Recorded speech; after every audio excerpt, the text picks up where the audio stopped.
نحمده ونصلي على رسوله الكريم اما بعد اعوذ بالله من الشیطان الرجیم بسم اللہ الرحمن الرحیم لقد من اللہ علی المؤمنین اذ بعث فیہم رسولا من انفسہم یتلو علیہم آیاتہ ویزکیہم ویعلمہم الکتاب والحکمہ وان کانوا من قبل لفی ضلال مبین۔ رب کریم کا ارشاد ہے کہ اللہ تعالیٰ نے مومنوں پر احسان فرمایا ہے کہ انہی میں سے ایک رسول ان میں مبعوث کیا جو ان پر اللہ کی آیات تلاوت کرتا ہے، انہیں گناہوں سے پاک کرتا ہے اور کتاب و حکمت کی تعلیم دیتا ہے۔ یقیناً لوگ اس سے پہلے کھلی گمراہی میں تھے۔ رسول گرامی صلی اللہ علیہ وسلم کی بعثت بلا شبہ اللہ تعالیٰ کا ہم پر احسان عظیم ہے کہ آپ نے نہ صرف ہماری دنیا سلجھا دی بلکہ ہماری آخرت سنوارنے کے بابت بھی بڑے فکر مند رہے۔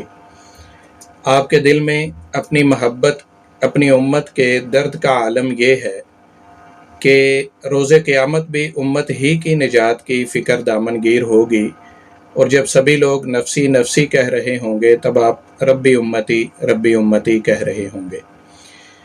ایسی عظیم ہستی کا امتی ہونا کسی طور بھی عظیم تر خوشبختی سے کم نہیں ہے۔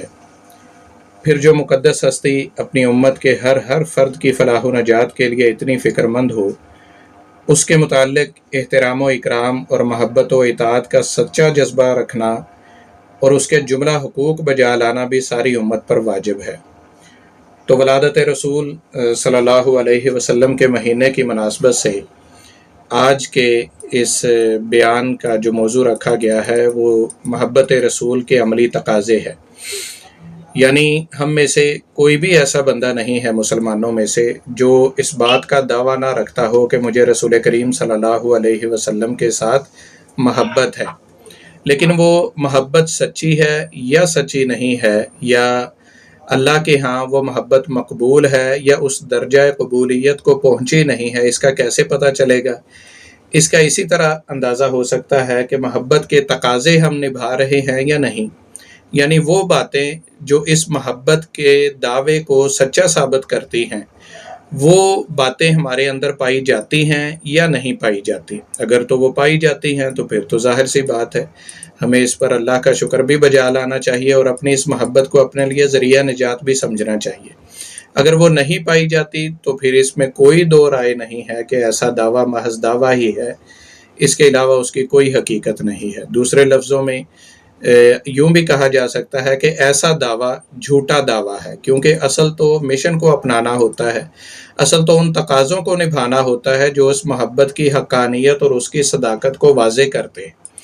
تو اسی سلسلے میں ہم چند ایک ایسے تقاضے جو ہیں جن کا پایا جانا ضروری ہے وہ ہم پڑھیں گے۔ سب سے پہلا تو یہی ہے کہ ہم سب کے لیے لازم اور واجب ہے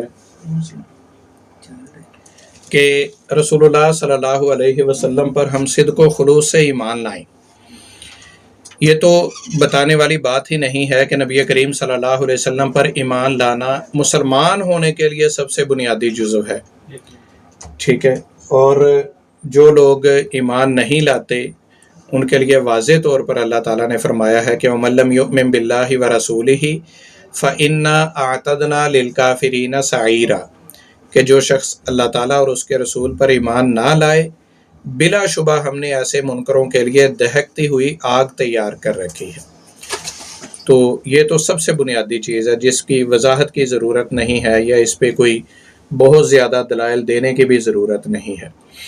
دوسری چیز ہے کہ رسول اللہ صلی اللہ علیہ وسلم کے ساتھ ہماری جو محبت ہے وہ ہر چیز سے بڑھ کر ہونی چاہیے، ہر ایک سے بڑھ کے ہونی چاہیے، اور یہ ایسی محبت ہونی چاہیے کہ اس جیسی محبت نہ کسی اور شخصیت کے ساتھ ہو اور نہ ہی کسی اور چیز کے ساتھ ہو۔ آپ دیکھیں کہ رسول کریم صلی اللہ علیہ وسلم ایک بار سیدنا عمر رضی اللہ عنہ کے ساتھ جا رہے تھے، تو سیدنا عمر رضی اللہ عنہ نے نبی صلی اللہ علیہ وسلم کے ساتھ محبت کا اظہار کرتے ہوئے کہا کہ اللہ کے رسول آپ مجھے ہر چیز سے زیادہ محبوب ہیں سوائے میری جان کے، سوائے میری ذات کے۔ تو یہ سن کر نبی صلی اللہ علیہ وسلم نے فرمایا والذی نفسی بیدہ حتی اکون احب الیک من نفسک، اس ذات کی قسم جس کے ہاتھ میں میری جان ہے، تم اس وقت تک مومن نہیں ہو سکتے جب تک کہ تم اپنی جان سے بھی زیادہ مجھے محبوب نہ سمجھنے لگ جاؤ۔ تو یہ سن کر سیدنا عمر رضی اللہ عنہ نے فوراً کہا کہ اللہ کی قسم، آپ کی یہ بات سننے کے بعد اب مجھے آپ کے ساتھ اپنی جان سے بھی زیادہ محبت ہو گئی ہے۔ تو نبی صلی اللہ علیہ وسلم نے فرمایا الآن یا عمر، عمر اب ٹھیک ہے، یعنی اب تمہاری محبت اس معراج تک پہنچ گئی ہے کہ جہاں وہ درجہ قبولیت پا سکتی ہے۔ ٹھیک ہے، تو اس سے یہ واضح ہوتا ہے کہ اپنی جان سے بھی زیادہ ہمیں رسول اللہ صلی اللہ علیہ وسلم کے ساتھ محبت رکھنی چاہیے۔ اسی طرح ایک صحابی نے نبی صلی اللہ علیہ وسلم سے یہ پوچھا کہ اے اللہ کے رسول متی الساعہ، قیامت کب آئے گی؟ تو آپ صلی اللہ علیہ وسلم نے فرمایا ما اعددت لها، تم قیامت کا تو پوچھ رہے ہو لیکن یہ بتاؤ کہ قیامت کی تیاری کیا کر رکھی ہے؟ تو وہ کہنے لگے کہ میں نے کوئی بہت زیادہ نماز، روزے اور صدقہ و خیرات جیسے اعمال تو نہیں کیے، البتہ میں اتنا سچا دعویٰ ضرور رکھتا ہوں کہ مجھے اللہ اور اس کے رسول سے محبت بڑی ہے۔ تو نبی صلی اللہ علیہ وسلم نے یہ سن کر فرمایا، یہ سسٹر ایمن سے گزارش ہے کہ اپنے مائک کو میوٹ پہ لگائیں۔ جزاک اللہ سسٹر۔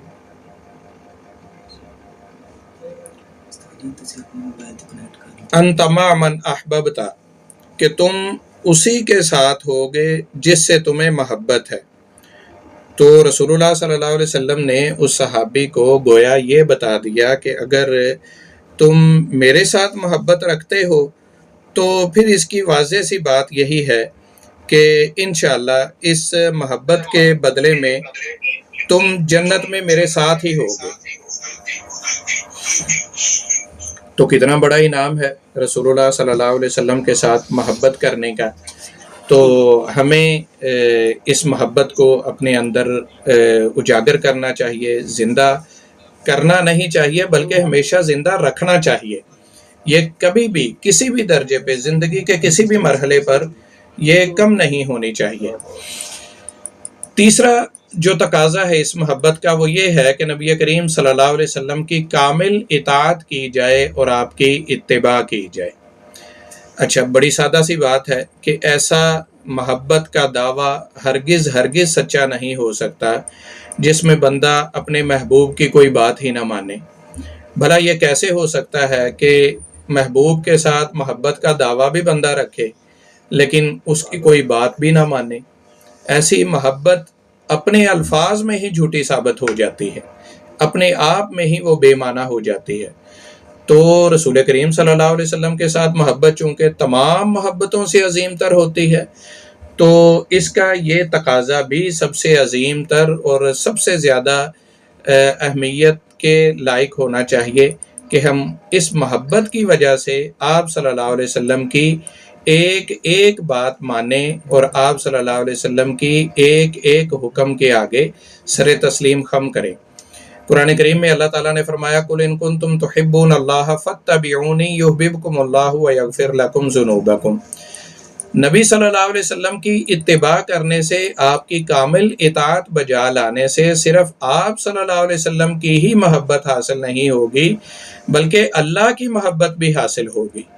ٹھیک ہے، تو اس لیے ہمیں اس سلسلے میں بھی کامل طور پر احتیاط کرنی چاہیے اور اپنے آپ کو اس درجے پہ لانا چاہیے کہ جہاں نبی صلی اللہ علیہ وسلم کا حکم آئے ہم اپنی تمام تر خواہشات کو پس پشت ڈالتے ہوئے رسول اللہ صلی اللہ علیہ وسلم کی بات کو ترجیح دیں۔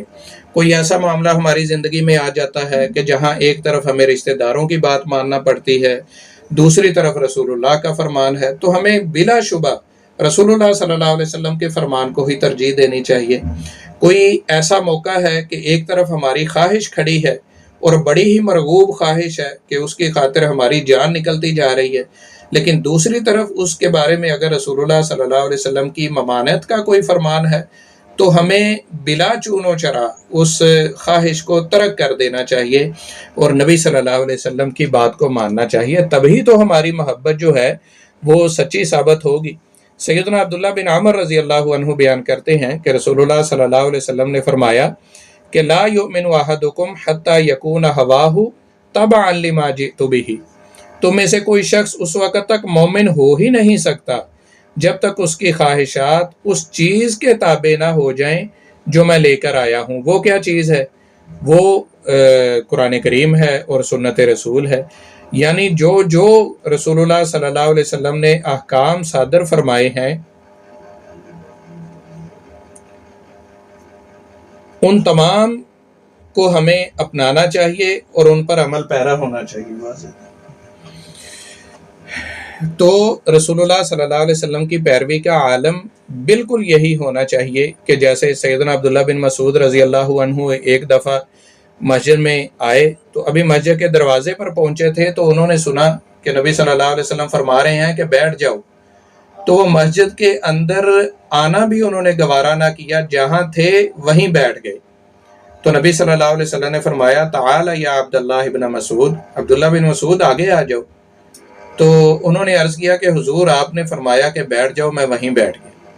تو یہی اطاعت ہونی چاہیے، ایسی ہی اتباع ہونی چاہیے۔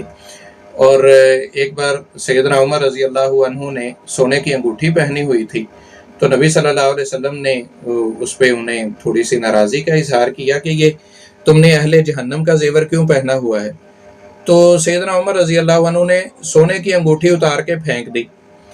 جب نبی صلی اللہ علیہ وسلم تشریف لے گئے تو دیگر صحابہ نے آپ سے کہا کہ آپ کے لیے منع ہے نا، تو آپ یہ اٹھا لیں، اپنے گھر میں خواتین کو دے دینا یا کسی اور اپنے رشتہ دار کو دے دینا جو مسلمان نہ ہو، کسی کا بھلا ہو جائے گا۔ تو سیدنا عمر رضی اللہ عنہ نے فرمایا کہ نہیں، جس چیز کے بارے میں رسول اللہ نے سرزنش فرما دی ہے اس چیز کو اٹھانا بھی میں اب دوبارہ گوارا نہیں کروں گا۔ آپ اندازہ کیجئے اس درجے کی اطاعت اور اتباع تھی ان کی۔ تو ہمیں بھی اس بارے میں بہت خیال رکھنا چاہیے۔ اور ایک بار رسول اللہ صلی اللہ علیہ وسلم آ رہے تھے تو آپ نے دیکھا کہ سیدنا عبداللہ بن مسعود رضی اللہ عنہ ہی اپنے ایک غلام کو مار رہے ہیں۔ تو نبی صلی اللہ علیہ وسلم نے پیچھے سے انہیں کہا کہ اللہ سے ڈر جاؤ عبداللہ بن مسعود، للہ اقدر علیک من ھذا، اللہ تم پر اس سے زیادہ قدرت رکھتا ہے۔ تو وہ کہتے ہیں کہ میں نے پیچھے مڑ کے دیکھا تو رسول اللہ صلی اللہ علیہ وسلم تھے، تو میں اتنا ڈر گیا کہ میں نے فوراً کہا کہ ہوا حر لوجہ اللہ، اے اللہ کے رسول یہ اللہ کی رضا کے لیے ابھی سے آزاد ہے، میری طرف سے یہ غلام تھا، میں ابھی اسے آزاد کرتا ہوں۔ تو نبی صلی اللہ علیہ وسلم نے فرمایا ان لم تکن تفعل ھکذا لرأیت النار للفحتک، اگر تم ایسا نہ کرتے یعنی اسے آزاد نہ کرتے تو میں جہنم کی آگ کو دیکھ رہا تھا، وہ تمہیں چمٹ رہی تھی۔ اللہ اکبر، یعنی اندازہ کیجئے کہ اس قدر ان کے اندر تقویٰ تھا، اللہ کا خوف تھا، اور رسول اللہ صلی اللہ علیہ وسلم کی فرمائی ہوئی بات کا اتنا اثر لیتے تھے کہ اس وقت اب غلام کی قیمت کوئی ہزاروں میں یا سینکڑوں میں تھوڑی ہوگی، بلا شبہ جیسے آج لاکھوں کروڑوں میں مل سکتا ہے، یا اس قدر قیمتی جان ہے انسان کی تو اتنی ہی قیمت ہوگی۔ تو اتنی قیمتی چیز انہوں نے صرف اس وجہ سے آزاد کر دی کہ میرے اس فعل پر رسول اللہ صلی اللہ علیہ وسلم ناراض ہوئے ہیں۔ تو ہمیں بھی اپنے اعمال کا، اپنے مزاجوں کا، طبیعتوں کا، کاموں کا جائزہ لینا چاہیے کہ کیا ہمارے اندر بھی اتنی اطاعت اور اتباع پائی جاتی ہے، یا محض دعوے ہیں کہ مجھے رسول اللہ سے پیار ہے، میں حرمت رسول کے لیے جان بھی قربان کر سکتا ہوں، محبت رسول میں جان بھی قربان ہے۔ تو اس طرح کے کیا محض دعوے ہیں؟ کہیں ایسا تو نہیں کہ سارا دن صبح سے لے کے رات تک میں نے عشق رسول منایا ہو، جھنڈیاں لگائی ہوں، جلوس نکالے ہوں، میلادی نعرے لگائے ہوں، سارا کچھ کیا ہو، چیزیں پکا کے بانٹی ہوں، لیکن پورے دن میں نماز ایک بھی نہ پڑھی ہو، پورے دن میں میوزک سنتا رہا ہوں، پورے دن میں نظروں کی حفاظت نہ کی ہو، بد نظری کرتا رہا ہوں۔ یعنی اگر ایسا کوئی ایک بھی عمل میں کرتا رہا ہوں، زبان سے جتنے مرضی دعوے کر لوں محبت رسول کے، وہ کسی کام کے نہیں۔ کیوں؟ اس لیے کہ رسول اللہ صلی اللہ علیہ وسلم کو ہمارے زبانی دعووں کی ضرورت ہی نہیں ہے۔ اللہ کے ہاں ہمارے صرف زبانی دعوے مقبول ہی نہیں ہیں، وہ تو منافقین بھی کیا کرتے تھے۔ اصل بات تو عمل کی ہے، اصل بات تو دل سے محبت ہونے کی ہے، وہ اگر ہے تو اللہ کے ہاں مقبول ہے۔ وہ اگر ہے تو ہمارے لیے ذریعہ نجات ہے، اگر وہی نہیں ہے تو بھائی جو مرضی کر لیں، جتنے مرضی جلسے کر لیں، جتنی مرضی کانفرنسیں کر لیں، جتنے مرضی جلوس نکال لیں، اور جو مرضی کر لیں، اللہ کے ہاں وہ مقبول نہیں ہے۔ ہاں یہ ہے کہ ہم اپنی خواہش نفس کی تسکین کر لیں گے، ہم اپنے باطن کو راضی کر لیں گے، ہم اپنا جو من ہے یا ہماری جو مسلکی عصبیت ہے ہم اس کی تسکین کا سامان کر لیں گے۔ کیا وہ ذریعہ نجات بنے گی؟ ہرگز نہیں بنے گی، کیونکہ اللہ کو نہ وہ مطلوب ہے اور نہ ہی رسول اللہ صلی اللہ علیہ وسلم کی تعلیمات ایسی ہیں۔ چوتھا جو تقاضا ہے وہ یہ ہے کہ ہمیں زندگی کے ہر ایک مرحلے میں، زندگی کے ہر شعبے اور ہر کام میں آپ صلی اللہ علیہ وسلم کے اقوال و اعمال کو مشعل راہ کی حیثیت دینی چاہیے۔ انسان کے روزمرہ کے امور اور پیش آمدہ مسائل میں سے کوئی ایک بھی ایسا نہیں ملے گا کہ جس کے متعلق آپ صلی اللہ علیہ وسلم کی تعلیمات سے رہنمائی نہ ملتی ہو۔ چونکہ آپ صلی اللہ علیہ وسلم کی ذات طیبہ ہر اعتبار سے رشد و ہدایت کا سرچشمہ اور صفات و حسنات کا مرقع ہے، تو اس لیے دنیاوی ترقی اور اخروی نجات کے لیے آپ صلی اللہ علیہ وسلم کو ہی اپنا آئیڈیل بنانا چاہیے، اور اس آئیڈیل کو عربی میں اسوہ کہا جاتا ہے، اور رسول اللہ صلی اللہ علیہ وسلم کی ذات ہمارے لیے بہترین اسوہ حسنہ ہے، یعنی صرف آئیڈیل نہیں ہے بلکہ سب سے خوبصورت آئیڈیل ہے، جس کے بارے میں قرآن کریم میں اللہ تعالیٰ نے فرمایا لَقَدْ كَانَ لَكُمْ فِي رَسُولِ اللَّهِ أُسْوَةٌ حَسَنَةٌ، تمہارے لیے رسول اللہ صلی اللہ علیہ وسلم کی زندگی میں خوبصورت اسوہ ہے، بہترین اسوہ ہے۔ تو آپ صلی اللہ علیہ وسلم کو ہی ہمیں آئیڈیل بنانا چاہیے، آپ کو ہی فالو کرنا چاہیے، آپ کو ہی اپنا سب کچھ سمجھ لینا چاہیے۔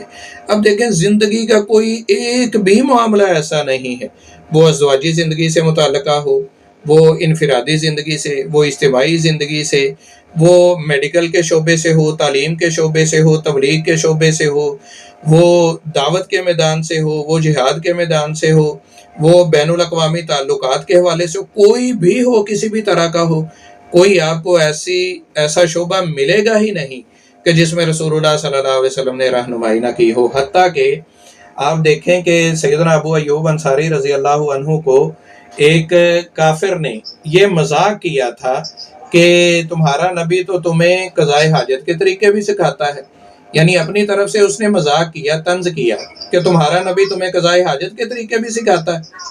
تو سیدنا ابو ایوب انصاری رضی اللہ عنہ نے اس کو اپنے لیے سعادت سمجھتے ہوئے جواباً کہا تھا کہ ہاں جی، ہمیں اس بات پر فخر ہے کہ ہمارا پیغمبر ہمیں قضائے حاجت کے طریقے بھی سکھاتا ہے۔ ٹھیک ہے، یعنی ایسی شخصیت، ایسا آئیڈیل، ایسا رہبر و رہنما کہ جو اپنے متبعین، جو اپنے امتیوں کی اس قدر رہنمائی کرتا ہو کہ انہیں قضائے حاجت کے طریقے تک سکھاتا ہو، ایسی مثالی شخصیت دنیا میں کوئی اور ہو سکتی ہے؟ ہرگز نہیں، سوال ہی پیدا نہیں ہوتا۔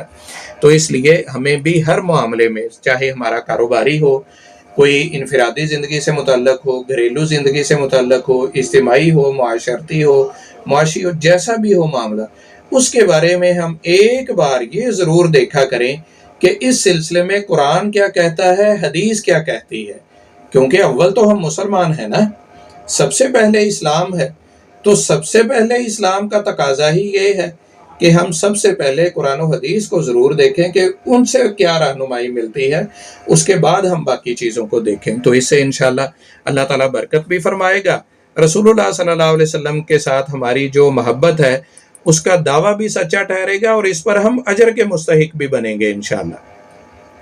پانچواں تقاضا یہ ہے کہ رسول اللہ صلی اللہ علیہ وسلم کی کسی ایک بھی سنت کو زندہ کرنے میں ہمیں اپنا کردار ادا کرنا چاہیے۔ کوئی بھی ایک سنت جو ایسی ہو کہ جس کے بارے میں ہم یہ سمجھیں کہ لوگ اس پہ عمل نہیں کرتے، تو ہم اس پہ عمل کرنا شروع کر دیں، وہ زندہ ہو جائے گا۔ مثال کے طور پہ رسول اللہ صلی اللہ علیہ وسلم کی سنت مبارکہ تھی کہ آپ ہر جس کے بھی پاس سے گزرتے اسے سلام کہتے تھے، چاہے وہ بچہ ہی کیوں نہ ہو۔ ہم تو بچوں کو ویسے ہی نظر انداز کر دیتے ہیں نا، بچوں کو چھوڑے، ہم تو اچھے بھلے سیانوں کو نظر انداز کر دیتے ہیں صرف اس وجہ سے کہ اس کے ساتھ کون سا کوئی میری جان پہچان ہے، یہ کون سا میرا واقف ہے، میں اسے سلام کیوں کہوں۔ ٹھیک ہے، تو نبی صلی اللہ علیہ وسلم ہر آنے جانے والے کو سلام کہتے تھے، جس کے پاس سے بھی گزرتے تھے۔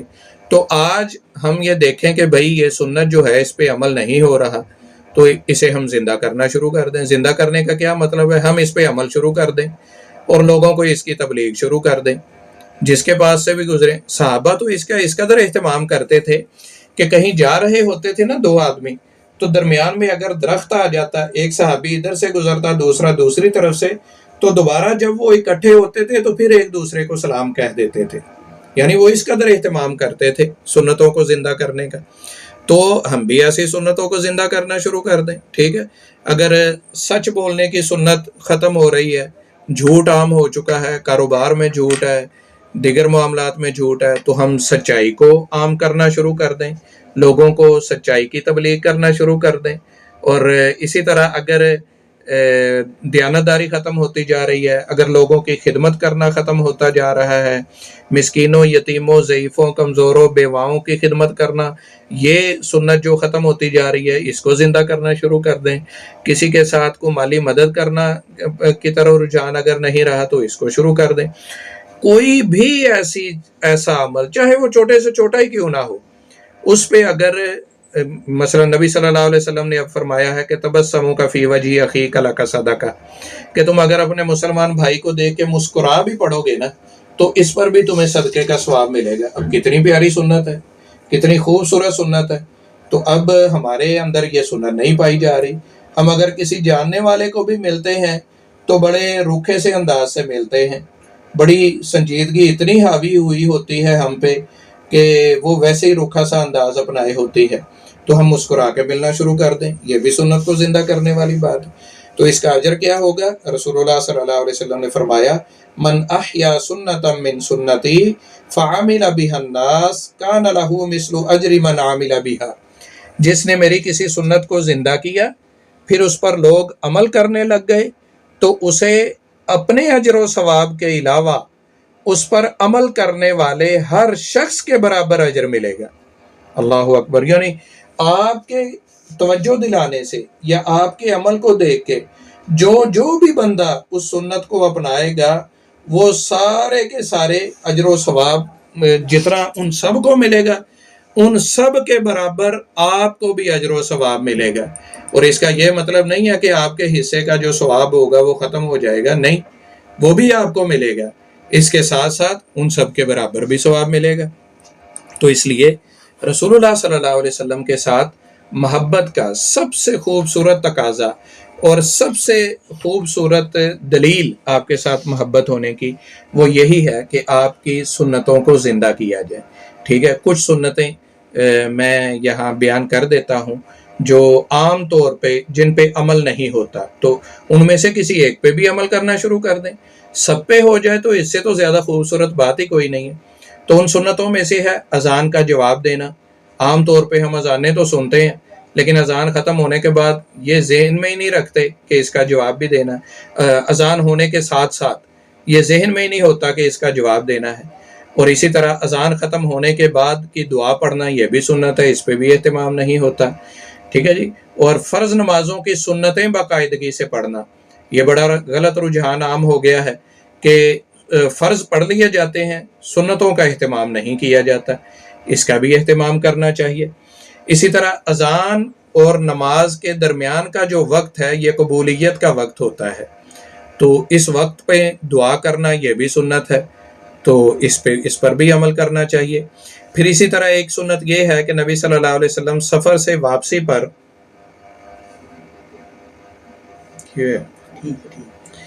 پھر ایک سنت یہ ہے کہ نبی صلی اللہ علیہ وسلم سفر سے واپسی پر 2 رکعت پڑھا کرتے تھے شکرانے کی۔ اب ہم میں سے کتنے لوگ سفر کرتے ہیں لیکن کیا واپسی پر اس طرح کی کسی سنت کو اجاگر کرتے ہیں، عمل کرتے ہیں؟ بالکل نہیں۔ ایک سنت یہ ہے کہ نبی صلی اللہ علیہ وسلم گھر میں نفل نماز پڑھا کرتے تھے، تو اس کا بھی اہتمام نہیں ہم کرتے۔ ایک سنت یہ ہے کہ نبی صلی اللہ علیہ وسلم ہر وقت باوضو رہنے کی کوشش کرتے تھے، پھر مسواک کی پابندی کرتے تھے، ہر ضروری کام سے پہلے استخارہ کیا کرتے تھے، ہر مہینے میں 3 روزے رکھتے تھے، نماز اشراق پڑھا کرتے تھے، سفر کی دعا پڑھا کرتے تھے، کھانے پینے میں اعتدال رکھتے تھے۔ نبی صلی اللہ علیہ وسلم سوتے وقت باوضو ہو کر دائیں کروٹ پر لیٹتے تھے، ہمیں اس کا بھی اہتمام کرنا چاہیے۔ یہ بھی سنت ہے کہ آپ صلی اللہ علیہ وسلم سوتے وقت بستر جھاڑتے تھے، پھر جوتا پہنتے وقت پہلے دایاں پاؤں پہنتے تھے اور اتارتے وقت پہلے بایاں پاؤں اتارتے تھے۔ بچوں کے پاس سے گزرتے تو انہیں سلام کہتے تھے۔ گھر کے کام کاج میں ہاتھ بٹایا کرتے تھے۔ کسی بلندی پر چڑھتے، مثلا آج کل جیسے سیڑھیاں ہیں، تو چڑھتے ہوئے اللہ اکبر کہتے تھے، اترتے ہوئے سبحان اللہ پڑھتے تھے۔ ٹھیک ہے، تو یہ ساری وہ سنتیں ہیں جن پر عمل نہیں ہو رہا، تو ہمیں چاہیے کہ ان ساری سنتوں پہ عمل کریں یا ان میں سے کسی ایک پر ہی کر لیں، تو انشاءاللہ ہم نبی صلی اللہ علیہ وسلم کے ساتھ محبت کے دعوے میں بھی سچے ہو جائیں گے اور اللہ کے ہاں بھی ہماری یہ محبت مقبول ہو جائے گی۔ چھٹا تقاضا یہ ہے کہ نبی صلی اللہ علیہ وسلم کی جو دعوت اور تعلیم ہے اسے دوسرے لوگوں تک پہنچائیں۔ رسول اللہ صلی اللہ علیہ وسلم کا فرمان ہے کہ بلغوا عنی ولو آیہ، کہ مجھ سے اگر تم نے ایک آیت بھی سنی ہو، یعنی مجھ سے تم تک پہنچ گئی ایک آیت بھی، تو اس کی بھی آگے تبلیغ کرو۔ اب ہم میں سے کوئی گیا گزرا مسلمان بھی ہوگا تو ایسا تو نہیں ہوگا جسے سورہ اخلاص بھی نہ آتی ہو، جسے سورہ فاتحہ بھی نہ آتی ہو، کوئی ایک آیت تو ضرور ہی آتی ہوتی ہے، ٹھیک ہے، تو وہ اسی آیت کی ہی تبلیغ کرے، وہ وہی سکھا دے لوگوں کو۔ اگر ہم نماز پڑھنے کی اللہ تعالیٰ نے ہمیں توفیق دی ہے، تو ہمارے جو دوست احباب، گھر کے جو افراد، جو رشتہ دار، خاندان کے لوگ جو جاننے والے نماز نہیں پڑھتے، ان کو ہم تبلیغ کریں کہ وہ نماز پڑھا کریں، ٹھیک ہے۔ اگر کوئی جھوٹ بولتا ہے اس کو جھوٹ سے باز رہنے کی تبلیغ کریں، کوئی امانت داری کا خیال نہیں رکھتا، کوئی وعدوں کی پاسداری نہیں کرتا، کسی میں شرم و حیا نہیں پائی جاتی، کوئی بیہودہ حرکات کرتا ہے، کوئی بد زبانی کرتا ہے، کوئی کسی بھی طرح سے کسی گناہ میں ملوث ہے، تو ہم پہ لازم ہے کہ ہم اس کو سمجھائیں۔ اتنا کچھ تو ہر بندہ ہی کر سکتا ہے، کم از کم تبلیغ تو ہر بندہ ہی کر سکتا ہے نا، تو جس قدر کر سکتے ہیں اس قدر ہمیں کرنی چاہیے۔ اور یہ ضروری ہے، ہر انسان پر واجب ہے، ہر مسلمان پر واجب ہے کہ جتنا اس کے پاس علم ہے، چاہے وہ تھوڑے سے تھوڑا ہی کیوں نہ ہو، وہ اسی کی تبلیغ کرے۔ اگر کوئی نہیں کرتا تو اس کی کیا سزا ہے؟ رسول اللہ صلی اللہ علیہ وسلم نے فرمایا لَتَأْمُرُنَّ بِالْمَعْرُوفِ وَلَتَنْهَوُنَّ عَنِ الْمُنْكَرِ، تم لوگوں کو نیکی کا کہا کرو اور برائی سے روکا کرو۔ اَوْ لَا يُوشِكَنَّ اللَّهُ أَن يَبْعَثَ عَلَيْكُمْ عِقَابًا مِّنْهُ، ورنہ کیا ہوگا اگر تم ایسا نہیں کرو گے، اپنی تبلیغ و دعوت کا ذمہ داری اور فریضہ ادا نہیں کرو گے، تو پھر کیا ہوگا؟ اللہ تعالیٰ تم پر اپنی طرف سے سزا نازل کر دے گا، کسی آزمائش امتحان میں مبتلا کر دے گا۔ ثم تدعونہ فلا یستجاب لکم، پھر تم اللہ سے دعائیں کرو گے، اللہ تمہاری دعائیں ہی قبول نہیں کرے گا۔ اندازہ کیجئے کہ مسلمان کے پاس آخری ہتھیار کیا ہوتا ہے؟ دعا کا ہی ہوتا ہے، کہ جب کہیں اس کا کوئی بس نہ چلے تو آخری در اللہ کا ہوتا ہے، وہ اللہ کے سامنے گڑ گڑاتا ہے، اللہ کے سامنے روتا ہے اور دعائیں کرتا ہے۔ اگر اللہ دعائیں ہی قبول کرنا چھوڑ دے تو بندے کے پاس بچے گا کیا؟ کچھ بھی نہیں رہ جائے گا۔ تو اس لیے ہمیں دعوت و تبلیغ میں بھی جس قدر کر سکیں اس قدر ضرور کرنا چاہیے۔ ساتواں تقاضا یہ ہے کہ رسول اللہ صلی اللہ علیہ وسلم پر کثرت سے درود و سلام پڑھیں، جتنا زیادہ پڑھ سکتے ہیں اتنا ہی پڑھیں۔ نبی صلی اللہ علیہ وسلم نے فرمایا من صلی علیہ صلاۃ واحدۃ صلی اللہ علیہ عشر صلوات، جو بندہ مجھ پر ایک بار درود بھیجتا ہے اللہ تعالیٰ اس پر 10 رحمتیں نازل فرماتا ہے۔ وحطت عنہ عشر خطیئات، اس کے 10 گناہ معاف فرما دیتا ہے۔ ورفعت لہ عشر درجات، اور اس کے 10 درجے بلند کر دیتا ہے۔ اللہ اکبر، یعنی ہمارا ایک بار درود پڑھنا اور اللہ کی طرف سے 30 انعامات، اور 30 کے 30 اتنے بڑے بڑے انعامات۔ تو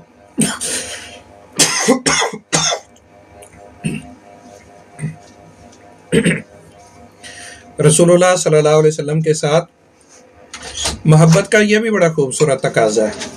اسی طرح آپ صلی اللہ علیہ وسلم نے فرمایا من صلی علیہ حین یصبح عشرا وحین یمسی عشرا ادرکتہ شفاعتی یوم القیامہ، جو بندہ صبح کے وقت 10 مرتبہ مجھ پہ درود پڑھ لیتا ہے اور شام کے وقت 10 مرتبہ مجھ پہ درود پڑھ لیتا ہے، قیامت کے دن اسے میری شفاعت نصیب ہوگی۔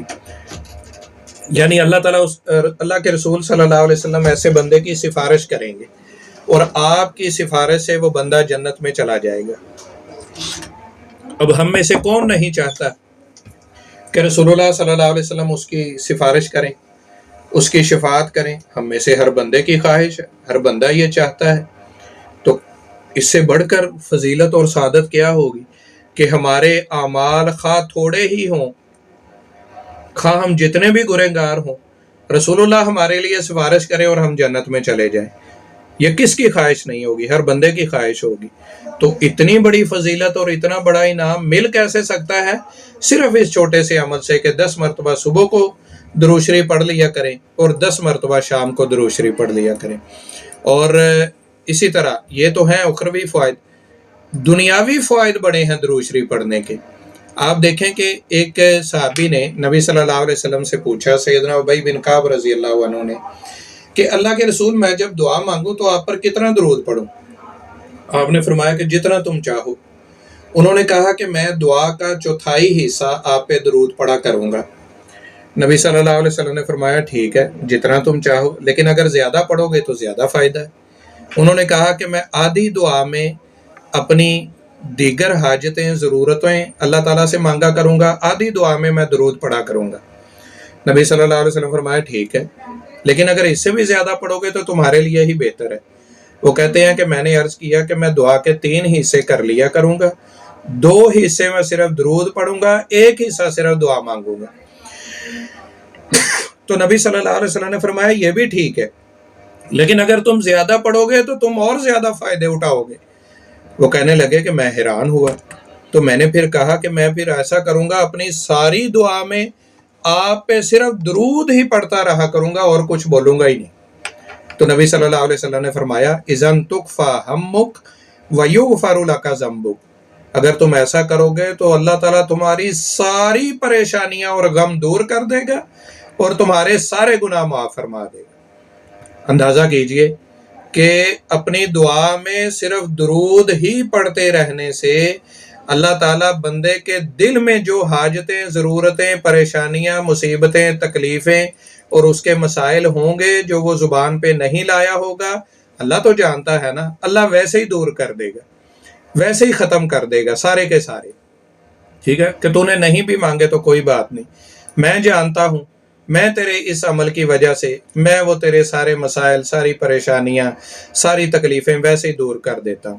یعنی صرف یہی نہیں ہے کہ دنیاوی فائدہ ہوگا، بلکہ اس کے ساتھ ساتھ اخروی فائدہ بھی ہے کہ وَيُغْفَرُ لَكَ ذَنبُكَ، تیرے سارے گناہ بھی بخش دیے جائیں گے۔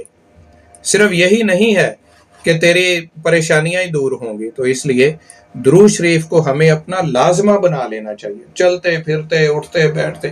اچھا کوئی ضروری نہیں ہے کہ درود ابراہیمی ہی پڑھیں، افضل یہی ہے کہ وہ پڑھیں، لیکن اگر کوئی بندہ یہ چاہتا ہے کہ میں کثرت سے پڑھوں، زیادہ سے زیادہ پڑھوں، لیکن اگر میں درود ابراہیمی پڑھوں گا تو ظاہر ہے اتنی کثرت سے نہیں پڑھ سکوں گا، اتنا زیادہ نہیں پڑھ سکوں گا، تو وہ کیا کرے؟ وہ اللہم صلی علی محمد وعلی آل محمد، بس اتنا ہی پڑھتا رہے، یہ بھی کافی ہے۔ یا پھر اللہم صلی وسلم علی نبینا محمد، یہ پڑھتا رہے، اتنا بھی کافی ہے۔ کچھ بھی نہیں اسے یاد تو وہ صلی اللہ علیہ وسلم ہی پڑھتا رہے، اتنا بھی کافی ہے۔ ٹھیک ہے جی، صلی اللہ علیہ وآلہ وسلم، صرف یہ تو اب ہر ایک کو یاد ہے، ہر مسلمان ہی پڑھتا ہے یہ الفاظ، تو وہ صرف یہی پڑھتا رہے، یہ بھی اس کا درود ہی شمار ہوں گے، درود میں ہی لکھے جائیں گے۔ رسول کریم صلی اللہ علیہ وسلم کے ساتھ محبت کے یوں تو تقاضے 20 ہیں جو احاطے میں ہی نہیں لائے جا سکتے، جو شمار ہی نہیں کیے جا سکتے، ان کو بیان کرنے کے لیے گھنٹوں درکار ہیں، لیکن یہ چند اہم تقاضے تھے جن میں سے آخری تقاضا میں آپ کے سامنے بیان کر کے اجازت چاہوں گا، وہ یہ ہے کہ ہم میں سے ہر مسلمان ناموس رسالت صلی اللہ علیہ وسلم کے دفاع میں اپنا کردار ادا کریں، جس قدر ہو سکتا ہے۔ ہم کسی کو دیکھتے ہیں کہ وہ رسول اللہ صلی اللہ علیہ وسلم کی ذات پہ نعوذ باللہ طعن و تشنیع کر رہا ہو تو ہم اس کا جواب دیں، علمی طور پہ، عملی طور پہ۔